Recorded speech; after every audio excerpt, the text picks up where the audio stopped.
Hello बच्चों, इस video में हम पढ़ेंगे चैप्टर नंबर 12 जिसका नेम है महान व्यक्तित्व। मेरे पास हिंदी की बुक है और क्लास 4th की बुक है जिसका चैप्टर मैं आपको पढ़ाने वाली हूँ। लेसन 11 तक हम पिछली वीडियोस में कंप्लीट कर चुके हैं। इस चैप्टर में हम पढ़ेंगे स्वाभिमान तथा विनम्रता के दो ऐसे उदाहरण हमारे सामने यानी कि इस पाठ में बताए गए हैं जो हमारे जीवन की दिशा को बदलने में सक्षम है। ये हमें स्वाभिमान तथा विनम्रता पूर्वक जीवन जीने के लिए प्रेरित करते हैं। तो शुरू करते हैं। पंडित मदन मोहन मालवीय जी का नाम कौन नहीं जानता। वे हर प्राणी से प्रेम करने वाले परोपकारी, नियमों के पक्के और समाज सुधारक थे।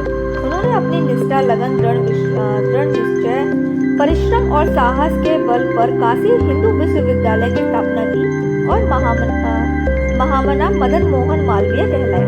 एक बार मालवीय जी के पास कोलकाता विद्यालय के उप कुलपति का पत्र आया।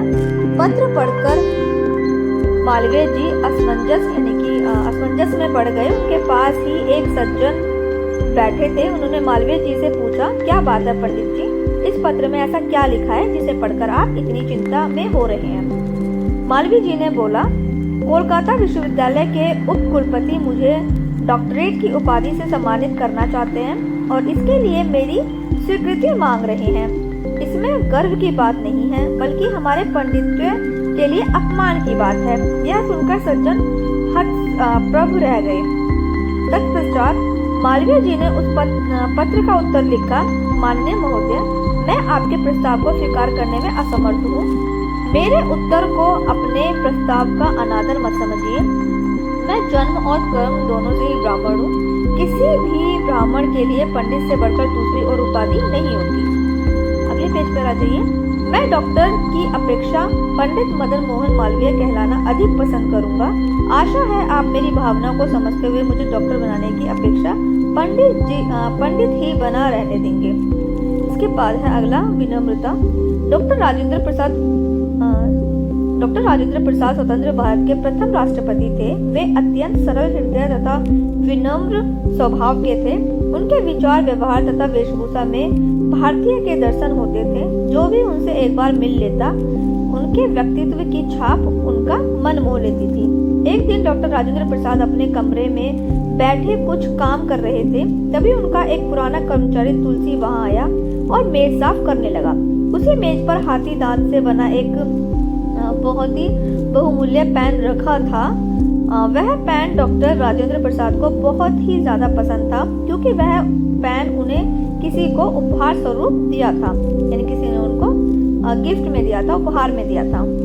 अचानक तुलसी के हाथ से पेन गिरकर टूट गया। अपने टूटे पेन को देखकर राजेंद्र प्रसाद बहुत दुखी हुए। आवेश में आकर उन्होंने तुलसी को डांट दिया। तुलसी चुपचाप दूसरे कमरे में चला गया। कुछ ही देर बाद राजेंद्र प्रसाद बाबू को अपनी गलती का एहसास हुआ। उन्होंने तुलसी को बुलाया और प्यार से पूछा, तुलसी काका, मैंने क्रोध में आकर आपको बहुत कठोर शब्द कहे हैं, क्या आप मुझे क्षमा कर देंगे। राजेंद्र बाबू की बात सुनकर तुलसी चकित रह गया। उसकी आंखों से आंसू आ गए। वह राजेंद्र बाबू के चरणों में गिर पड़ा। देखा बच्चों, देश के सर्वोच्च यानी सबसे ऊंचे पद पर होने के बावजूद भी राजेंद्र प्रसाद ने थोड़ा सा भी घमंड नहीं था। वे सभी से बहुत ही प्रेम करते थे। सरलता और सज्जनता ही उनका सबसे बड़ा धन था। आज डॉक्टर राजेंद्र प्रसाद हम सबके बीच नहीं हैं, परंतु उनसे हमें सीख मिली है कि हम चाहे कितने भी ऊंचे पद पर पहुंच जाए, हमें कभी घमंड नहीं करना चाहिए। तो यहाँ पर हो गया है ये पार्ट कंप्लीट। इसके बाद अगले पेज पर आ जाइए जिसमें दिए हुए हैं शब्दार्थ। सबसे पहले आपको शब्दार्थ अपनी नोटबुक में कर लेने हैं। उसके बाद कुछ कठिन शब्द दिए हैं, ये भी आपको नोटबुक में करने हैं।